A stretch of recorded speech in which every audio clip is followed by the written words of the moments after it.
Welcome to my YouTube channel छोटी कहानी बड़ी सीख।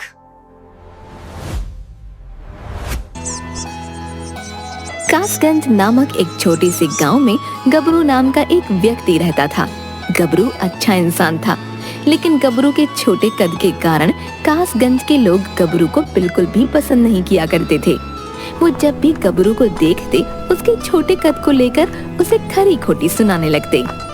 एक दिन गबरू अपनी मस्ती में हाथ में झोला लेकर गांव के बाजार में गाना गाते चल रहा होता है। ओहो हो, मैं तो चला सब्जी लेने।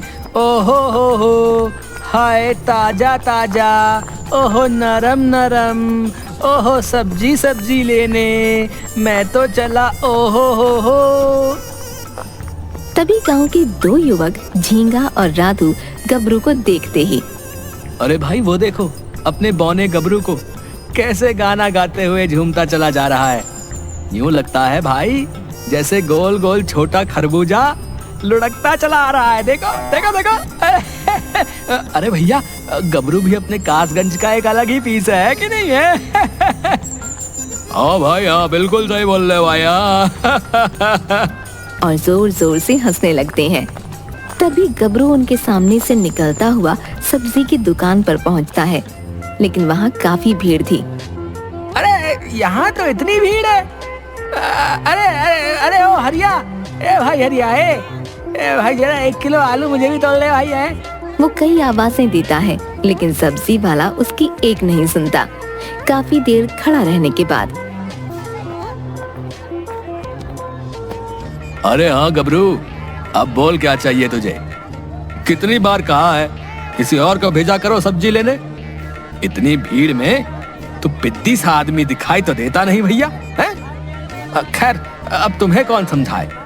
अब बोलो भी क्या चाहिए तुम्हें? हरिया भाई कब से मैं बोल रहा हूँ 1 किलो आलू चाहिए, 1 किलो आलू चाहिए, दे दो तनिक। सुनते नहीं हो तुम।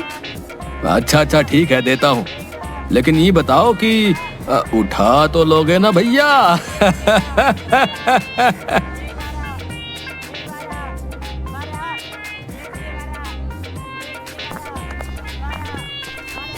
अरे आ गया तू, काफी देर लगा दी तूने आने में।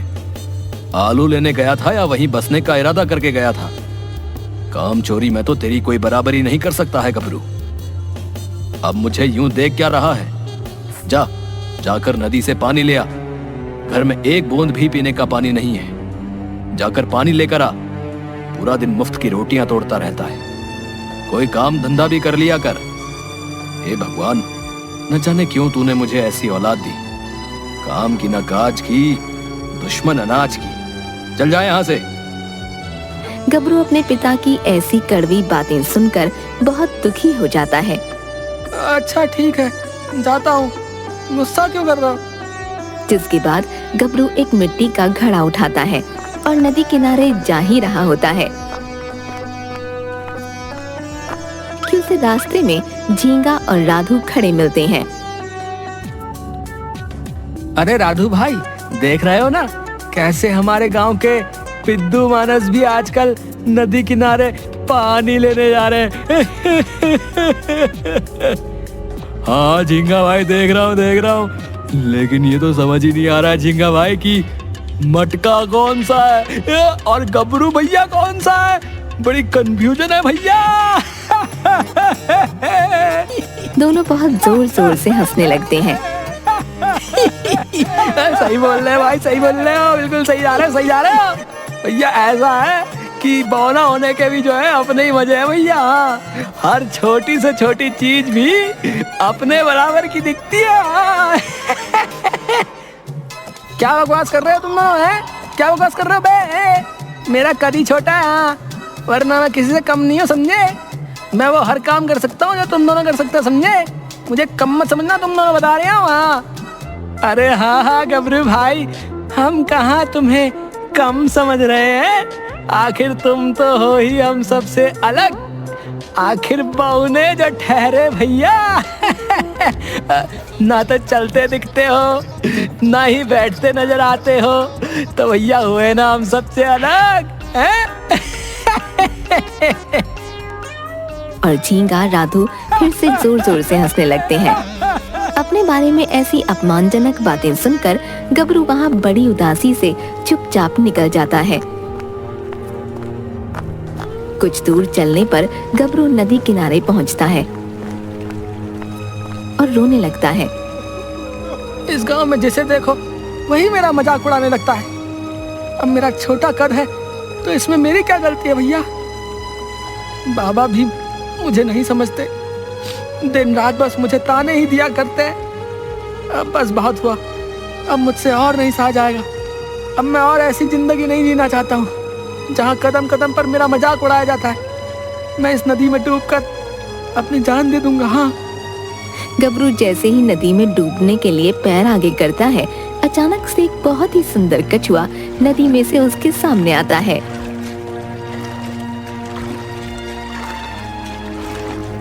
रुको गबरू, ये क्या कर रहे हो तुम? यूं अपना जीवन ऐसे खत्म नहीं करना चाहिए गबरू। गबरू कछुए की आवाज सुनकर थोड़ा हैरान हो जाता है। क्या भाई? मैं कछुआ? तुम बोल सकते हो क्या भाई? मैंने तो पहली बार ऐसा कछुआ देखा है। हाँ, तुम मुझे कुछ करोगे तो नहीं ना? चलो चलो दूर हटो मुझसे। नहीं नहीं गबरू, तुम्हें मुझसे डरने की कोई जरूरत नहीं है। मैं कोई साधारण कछुआ नहीं हूँ, बल्कि एक मायावी कछुआ हूँ। मैंने तुम्हारी सारी बातें सुन ली हैं गबरू।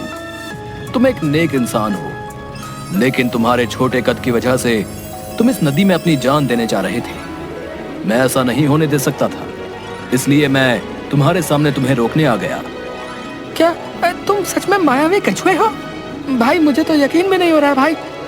मैं अब सबकी बातें सुन सुनकर थक गया हूँ कछुए भाई, इसलिए अब और जीना नहीं चाहता हूँ। जब मैं जिंदा ही नहीं रहूंगा तो कोई भी मेरे बारे में बातें ही नहीं बना पाएगा कछुआ भाई। नहीं नहीं गबरू, ऐसा मत सोचो। तुम्हारी इस परेशानी का एक इलाज है मेरे पास गबरू। है इलाज? कैसा इलाज कछुए भाई? तभी कछुआ अपनी मायावी शक्ति से एक चमकती हुई चप्पल गबरू के सामने रख देता है। कछुए भाई, ये कैसी चप्पल है भला? और ये क्या सहायता करेगी भला मेरी?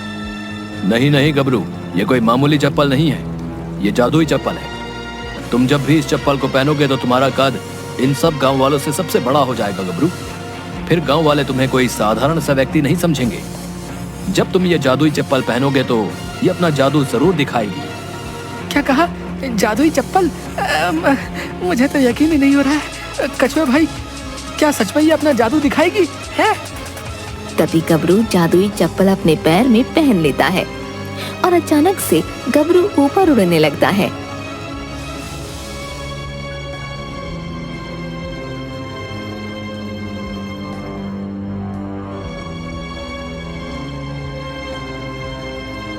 अरे वाह, अरे वाह वाह वाह। अरे कछुए भाई, तुमने तो बिल्कुल सच कहा था। देखो देखो, मैं तो आसमान से भी ऊपर आ गया हूँ। अरे वाह वाह वाह वाह, ये जादुई चप्पल तो बड़े काम की है भाई। वाह, मजा आ गया, मजा आ गया। अरे कछुए भाई, लेकिन अब मैं जमीन पर वापस कैसे आऊंगा? गबरू घबराओ नहीं, बोलो हे जादुई चप्पल मुझे नीचे जमीन पर उतारो और तुम नीचे आ जाओगे गबरू। गबरू ऐसा ही बोलता है और तभी गबरू नीचे आ जाता है।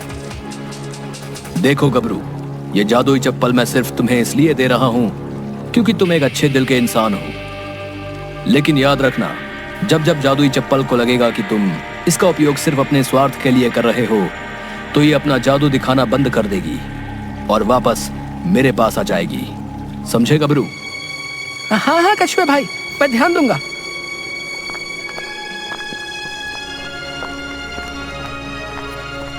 इसके बाद गबरू अपने साथ जादुई चप्पल लेकर अपने घर आता है। आ गया तू?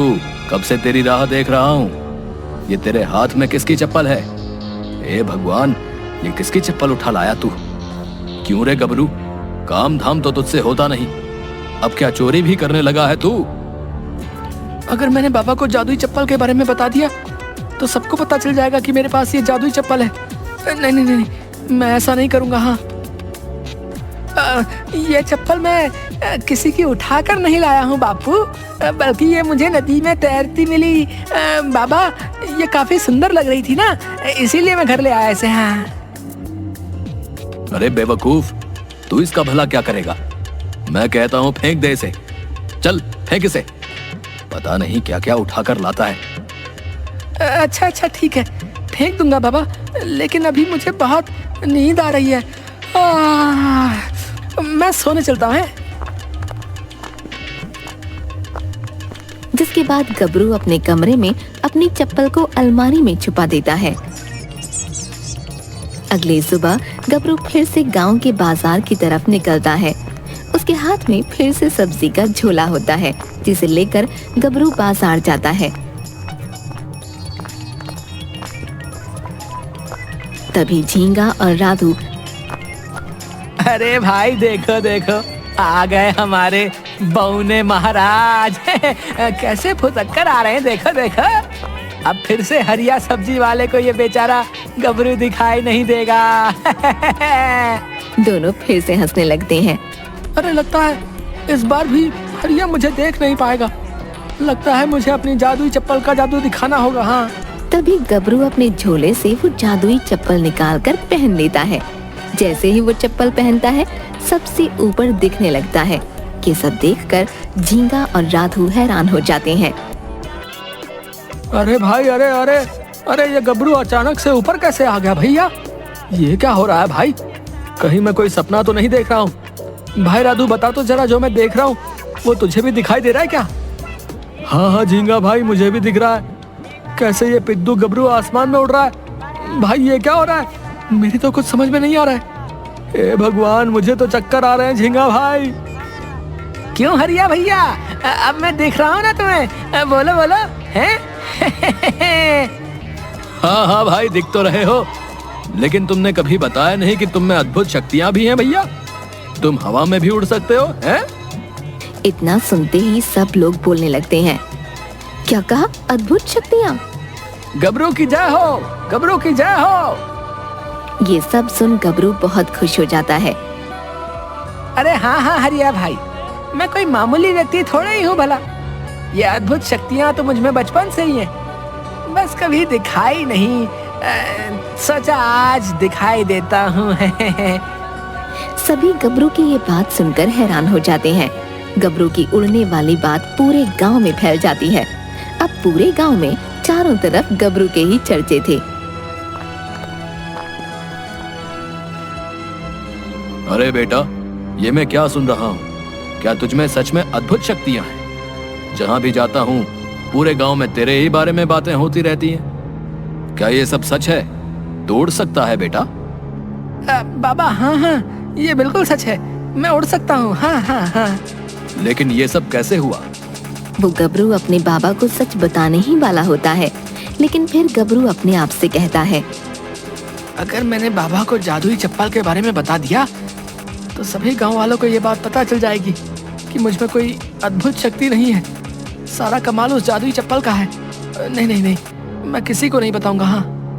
अरे बाबा, मुझे भी अभी मालूम हुआ है कि मैं उड़ सकता हूँ। मैं कोई मामूली इंसान नहीं हूँ, मुझ में अद्भुत शक्तियाँ हैं। अच्छा, फिर तो ये बहुत अच्छी बात है। गबरू बेटा, तुझ में अद्भुत शक्तियाँ हैं। हे भगवान, तेरा बहुत बहुत धन्यवाद जो तूने मुझे ऐसा बेटा दिया।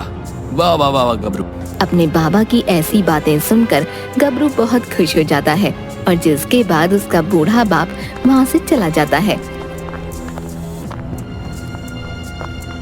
अब गबरू गांव में जहाँ कहीं भी जाता, सब उसे बड़ी इज्जत देने लगे थे।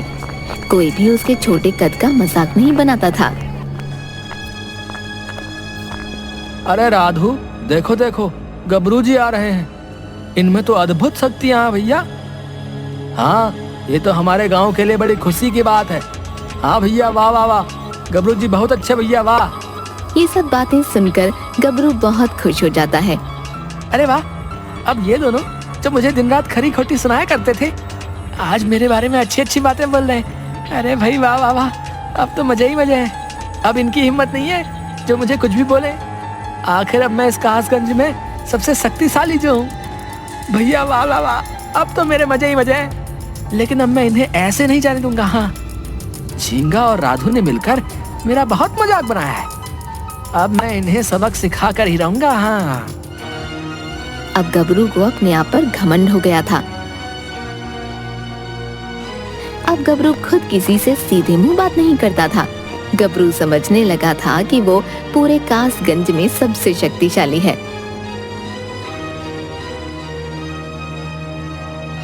रात को गबरू पहले राधू के घर जाता है, जहां राधू आराम से सो रहा था।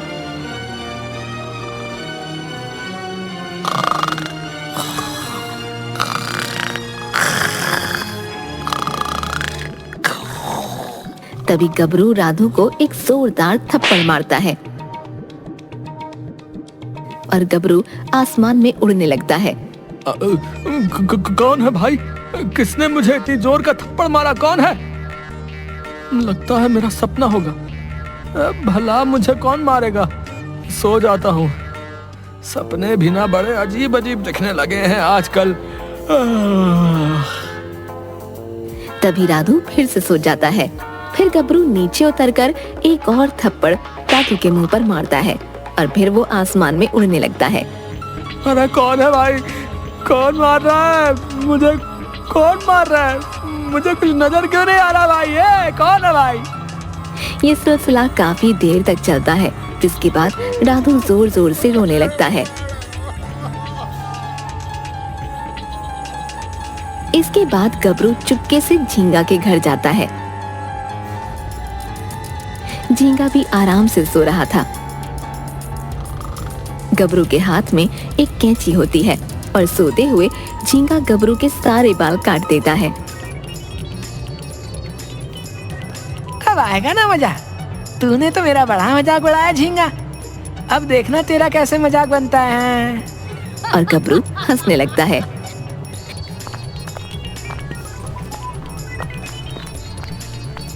अगली सुबह राधू झींगा के घर आता है, जहाँ झींगा बैठा रो रहा था।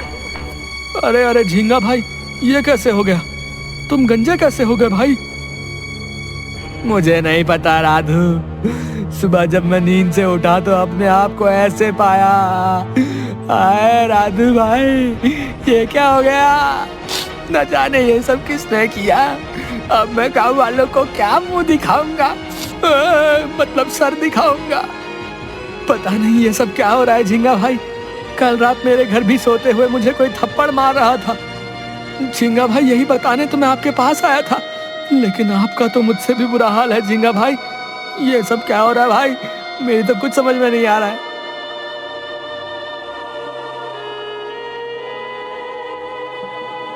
एक दिन गबरू उड़ते हुए कासगंज के एक पनघट पर जा पहुंचता है। ए ब्यूटीफुल लड़कियों, I am super powerful man गबरू। मेरे साथ कोई उड़ना चाहेगी? ऐसी बातें सुनकर सब लड़कियां हंसने लगीं और उनमें से एक लड़की बोली, गबरू अंकल, आज कहाँ पर राटेदार इंग्लिश बोल रहे हो? उड़ तो सकते हो, लेकिन हो तो बौने ही ना। गबरू ये सब सुनकर गुस्से से लाल हो जाता है। ए अंकल किसको बोलती है? अंकल किसको बोला? अंकल दिखता हूँ क्या?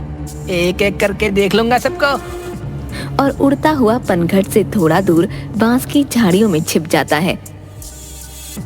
जब लड़कियां अपने घड़े लेकर वहां से निकलती हैं, तभी गबरू गुलेल से उनके मटके फोड़ देता है।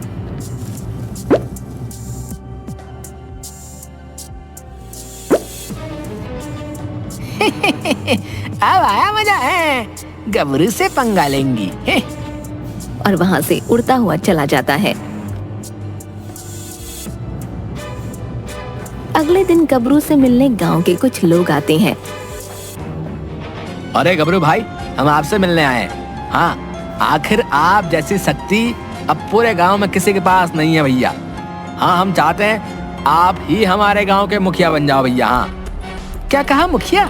और वो भी मैं? अरे वाह वाह वाह भैया, अगर मैं मुखिया बन गया तो मेरे तो मजे ही आ जाएंगे। पूरे गांव में मेरा ही राज होगा। हाँ हाँ, क्यों नहीं। आखिर मुझसे भी ज्यादा कोई शक्तिशाली है भला इस गांव में? मैं मुखिया बनने के लिए बिल्कुल योग्य हूँ। हाँ तो ठीक है गबरू जी, कल आपको मुखिया बनने से पहले एक बार सभी गांव वालों के सामने अपनी शक्ति का प्रदर्शन करना होगा। उसके बाद ही हम आपको अपना मुखिया बनाएंगे। हाँ हाँ हाँ, क्यों नहीं क्यों नहीं, मैं तो हूँ ही सबसे शक्तिशाली। कल पूरा गांव देख भी लेगा कि कैसे मैं आसमान में उड़ सकता हूँ। हाँ, तुम लोग अब तो मेरे मुखिया बनने की तैयारी करो। हाँ, जाओ जाओ जाओ।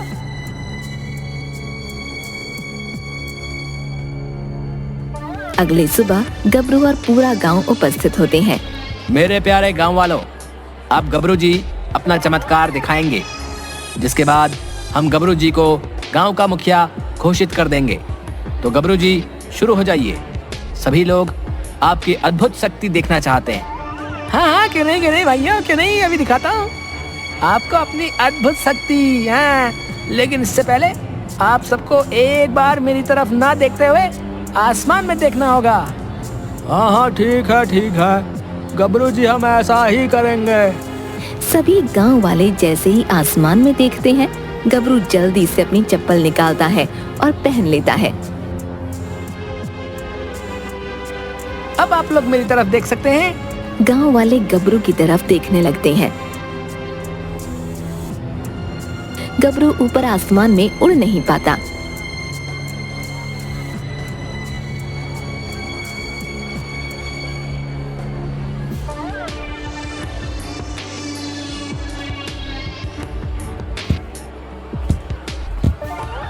अरे, मैंने तो ये जादुई चप्पल पहन ली है, लेकिन मैं उड़ क्यों नहीं पा रहा हूँ? ये जादुई चप्पल मुझे आसमान में उड़ाओ। तभी गांव वाले ये देखकर हैरान हो जाते हैं।